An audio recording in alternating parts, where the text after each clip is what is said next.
Muito bom dia a todos. Obrigada, Francisco, e agradeço também à ECO o convite para participar mais uma vez na sua conferência. Como o Francisco disse, já começa a ser aqui uma rotina. É com muito gosto, portanto, que o faço. Parabéns pela iniciativa. Hoje vou trazer, e passo já aqui à minha capa, aquilo que é a minha perspectiva para o setor segurador. Antes de passar aos tópicos que preparei hoje, gostaria também de vos destacar que podermos estar aqui hoje com tantos stakeholders envolvidos e muito relevantes para o setor segurador, para partilhar experiências, contribui sem qualquer sombra de dúvidas para um setor mais resiliente, inovador e preparado para as suas mudanças. E também não quero destacar, o Francisco já o disse ainda agora, a importância que este setor tem para a sociedade, para a economia, para as famílias, para os próprios indivíduos, não só como ferramenta de proteção e como investidor institucional, mas também como pilar de confiança que vai possibilitar o progresso. Para hoje preparei 5 tópicos. Vou começar por resumir aquilo que é o contexto económico e a sua evolução e perspectivas futuras de alguns indicadores e como estas impactam o setor. Depois vou apresentar um breve resumo daquilo que foi o desempenho do setor no primeiro semestre de 24 e aquilo que é a expectativa para 2025 e um pouco anos seguintes. Listo a seguir aquelas que são as macro-tendências e riscos emergentes que estão a impactar e vão continuar a impactar o setor.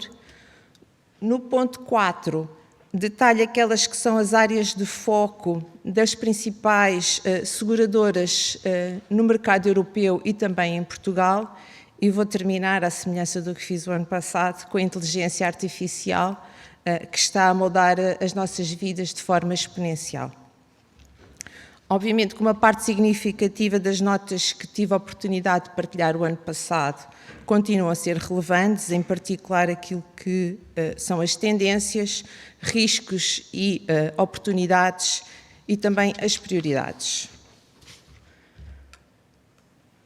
Passando então para o nosso contexto económico. Estamos a observar um contexto macroeconómico mais positivo do que aquele que partilhei o ano passado. Esperamos que alguns dos sinais que vemos no mercado reflitam que a confiança e o otimismo estão a regressar, ainda que cautelosamente. As condições de oferta influenciarão cada vez mais a atividade económica mundial, esperando-se um crescimento global de 3,1% em 2024 e de 3,3% em 2025. Estima-se também uma aceleração da zona euro de 0,8% em 2024 para 2,2% em 2025, sendo que os Estados Unidos estão no sentido inverso e, portanto, há um arrefecimento passando de 2,5% em 2024 para 1,7% em 2025.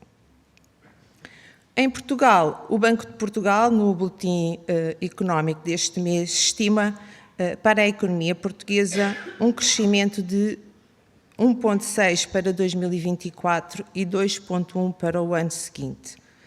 Este boletim destaca também que a transição gradual para taxas de juros mais baixas e as entradas dos fundos europeus apoiarão um crescimento ao investimento. Relativamente à inflação, prevê-se que o processo de desinflação global continue em 2025, mas os riscos cíclicos e estruturais ascendentes para a inflação significam que estas metas do Banco Central podem apenas indicar um limite mínimo e não um teto máximo.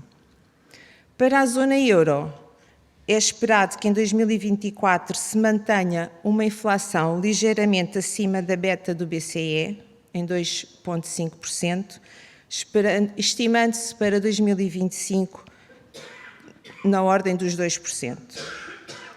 Em Portugal, depois do aumento do segundo trimestre, a inflação reduziu para 2,3% no terceiro trimestre e deverá situar-se no 2,6% no final deste ano. Entre 2025 e mesmo 2026, o Banco de Portugal estima uma inflação em torno dos 2%. Relativamente às taxas de juro, as economias mais avançadas deram um novo impulso ao ciclo de flexibilização global. Tanto o BCE como o Banco de Inglaterra, a Reserva Federal dos Estados Unidos, a reverem as suas taxas de juros em baixa. O BCE iniciou este ciclo de flexibilização com um corte de 25 pontos base da taxa de juros em 24 e desde então também já o fez 2 vezes. Do outro lado do Atlântico, dos Estados Unidos, a Reserva Federal anunciou em setembro uma descida de 50 pontos base, acima dos 25 pontos base que estavam a ser previstos pela maioria dos analistas, ainda que tenha admitido que reduções futuras possam ser feitas a um ritmo menor ou mesmo que voltem a existir pausas. Portanto, os fatores, o impacto que estes fatores têm no negócio não-vida, como, por exemplo, o nível de custos com sinistros ou o nível de provisionamento, e do lado de vida, no que se refere a tipologias de produtos que são por vezes lançados diferente, e tivemos precisamente isso em Portugal este ano, e também o impacto que estes indicadores têm ao nível da rentabilidade das carteiras é já amplamente conhecido. Volto a referir que o contexto económico é mais positivo, mas não está estabilizado. Há também a incerteza do contexto geopolítico, que é cada vez maior. Desde a Segunda Guerra Mundial que não havia tantos conflitos armados, para além das eleições que vão ocorrer em vários países e que podem trazer alterações significativas. E, portanto, é assim fundamental que os operadores façam uma gestão do negócio baseada em cenários, mais ou menos prudentes ou cautelosos, mas que façam a gestão com base em várias hipóteses. Passaria agora, então, para aquilo que é uma fotografia do desempenho do setor segurador no primeiro semestre de 24 e o que se espera para 2025. Apesar de haver realidades bastante diversas de país para país na Europa, o desempenho neste mercado no primeiro semestre deste ano foi globalmente positivo. Assistimos a um crescimento sólido das receitas e dos resultados, na maioria dos principais intervenientes, com o setor não-vida a continuar a proceder a ajustamentos tarifários para compensar a inflação dos sinistros. De acordo com o último relatório da Swiss Re, espera-se que o mercado global de seguros cresça de forma constante nos próximos anos.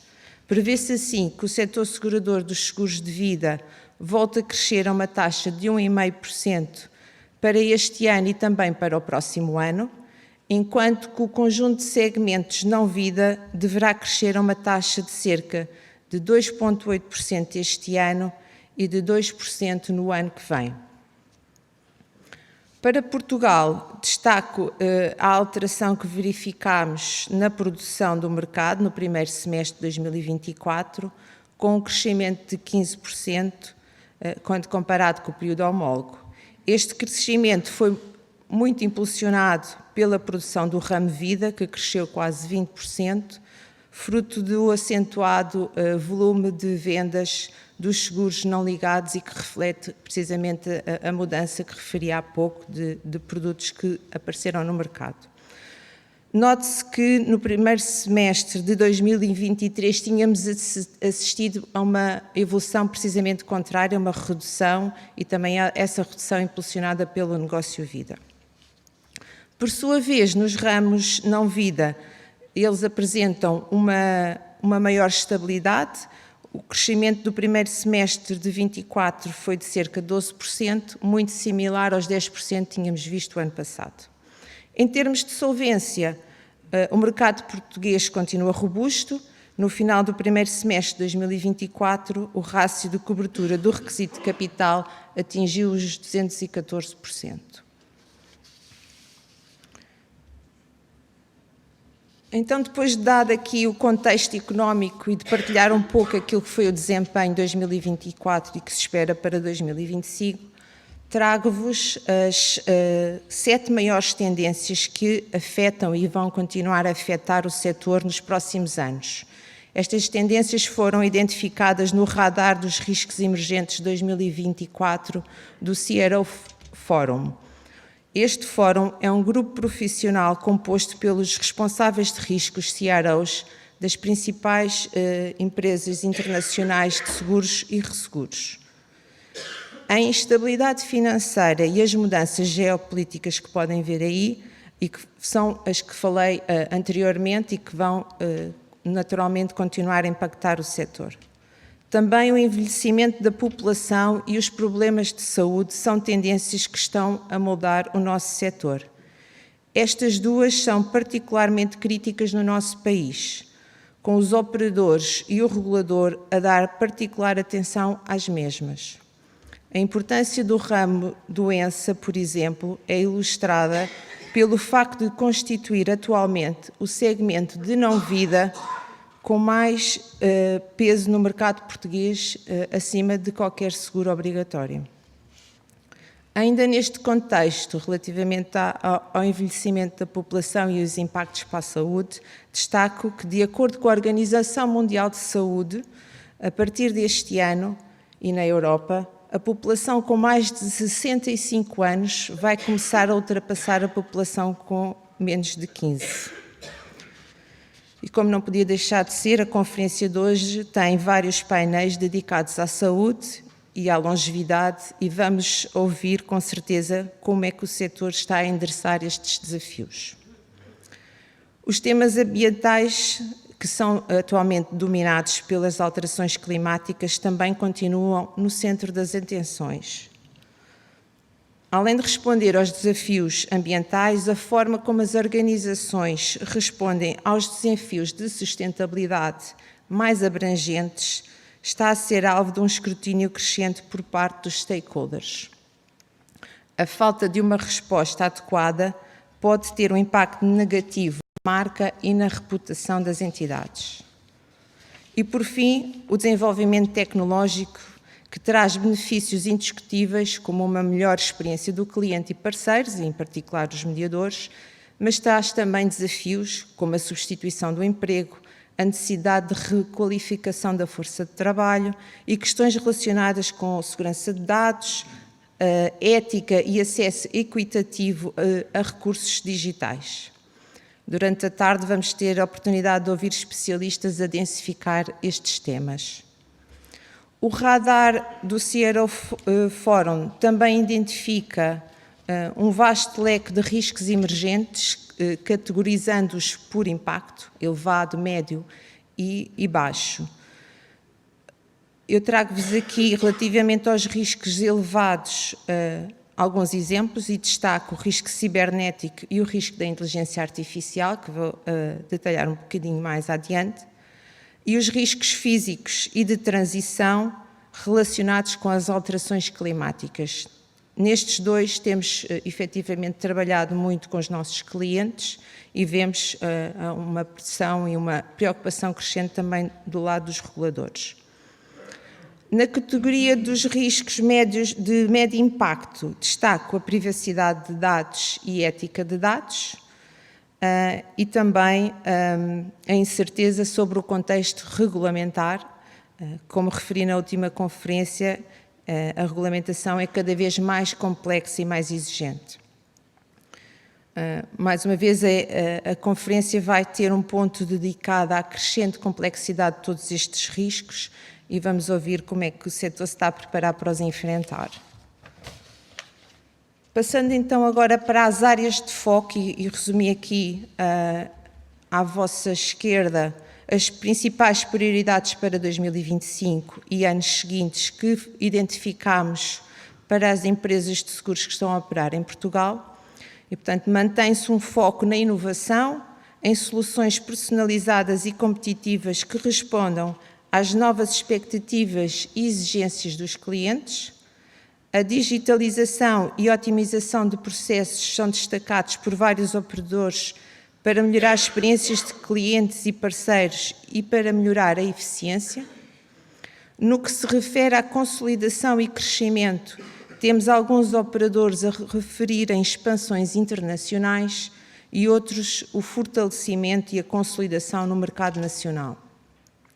A aposta nos colaboradores, na sua formação contínua, a sua capacitação para a melhoria de produtividade é também uma prioridade para muitos operadores. O compromisso com a sustentabilidade é um statement que vemos para todos os operadores e, naturalmente, a rentabilidade continua também como prioridade. Foco em práticas que aumentem a rentabilidade e assegurem um crescimento sustentável através da otimização de custos, melhoria de produtividade e também maximização do valor de clientes e acionistas. Do lado direito, resumi os pontos de foco dos principais players europeus para 2025 e para anos seguintes também. Esta lista resulta da análise que realizamos aos resultados semestrais das seguradoras, aos relatórios do setor e ao feedback de analistas e investidores em toda a Europa. O último painel de hoje vai ser dedicado às estratégias dos principais players do mercado. Acredito que muitos destes pontos de foco vão também estar nas suas agendas. Detalhando então um pouco mais as áreas de foco para as empresas por toda a Europa. Relativamente à perspectiva mais otimista para receitas e lucros, destaco ali apenas a questão da tarifação para a não-vida, que é identificado como um fator-chave para esta expectativa mais positiva e, mais uma vez, sentimos que realmente o mercado está a pedir ajuda relativamente a este apoio para a sua tarifação. No lado dos riscos emergentes, já referidas alterações climáticas e as ciberameaças continuam a dominar todos os debates. Mas também a futura segurabilidade dos riscos emergentes continua a ser um ponto crucial para o setor segurador. Ainda sobre o clima, tem havido discussões sobre a necessidade de uma maior integração de dados climáticos nos modelos de risco, no meio da crescente procura de divulgações de sustentabilidade. Já em termos de proteção cibernética, observamos um aumento das ameaças cibernéticas mais sofisticadas, também com o progresso que assistimos do lado das tecnologias e a própria inteligência artificial, sendo que, nessa consequência, a resiliência cibernética é também uma prioridade máxima dos operadores, mas também dos reguladores. As seguradoras destacam também que estão a trabalhar para endereçar os gaps de proteção, que o Francisco também já referiu. Isto inclui o desenvolvimento de novos produtos e iniciativas para colmatar estes gaps e assegurar uma maior cobertura, em particular nos mercados mal servidos. O painel seguinte vai debruçar-se precisamente sobre os gaps de proteção. Nas fusões e aquisições, vemos uma tendência para aquisições menores e mais direcionadas, em vez de negócios maiores e transformadores. Esta tendência no mercado europeu confirma-se com o aumento do número de negócios acompanhado de uma redução do volume dessas transações. A gestão de capital, certamente uma das principais áreas de preocupações de investidores e analistas, continua a ser o ponto de foco das seguradoras, estando a trabalhar para responder às expectativas dos seus acionistas, ao mesmo tempo que procuram investir em infraestrutura digital e gestão de risco. E, por fim, em relação às alterações tecnológicas, densificam-se as discussões em torno da inteligência artificial e da sua utilização em casos de negócio e também da sua integração. Mais uma vez, a conferência tem também um painel dedicado ao impacto da inteligência artificial na cadeia de valor do setor. Ainda relativamente à mudança tecnológica, as parcerias estratégicas são vistas como um facilitador-chave para a adoção da inteligência artificial, com as seguradoras a colaborar com as empresas de tecnologia para melhorar a sua capacidade digital e implementar a inteligência artificial em escala. Em resumo, observamos na Europa algumas mudanças realmente interessantes nas discussões e nas reações do mercado, com uma perspectiva mais positiva, menos preocupações em torno da inflação, um movimento em direção à expansão internacional e novas discussões sobre o uso ético da inteligência artificial. Passo agora então para o meu último tópico para hoje, a inteligência artificial. O investimento na inteligência artificial tem crescido a um ritmo muito acelerado.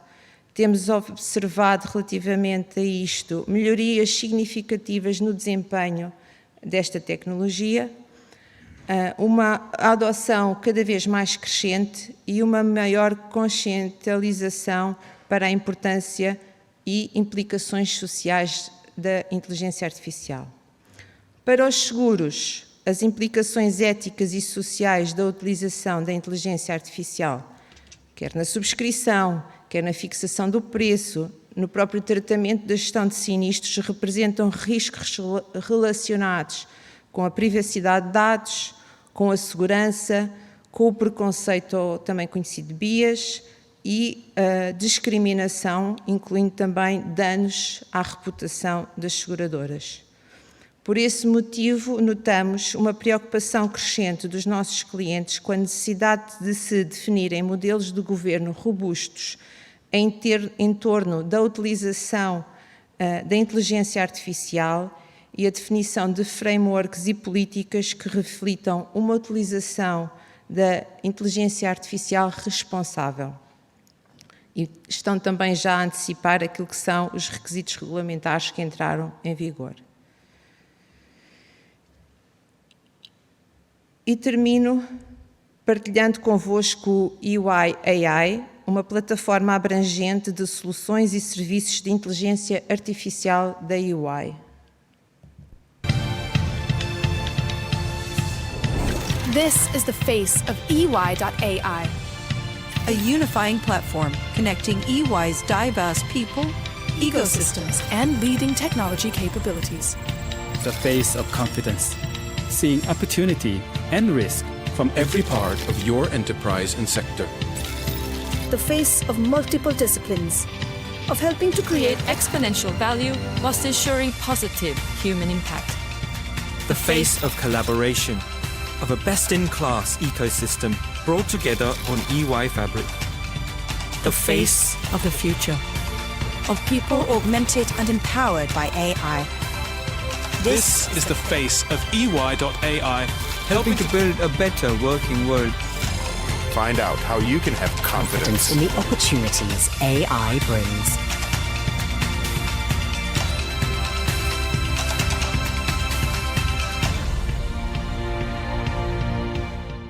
Obrigada pela vossa atenção e desejo a todos um dia muito produtivo.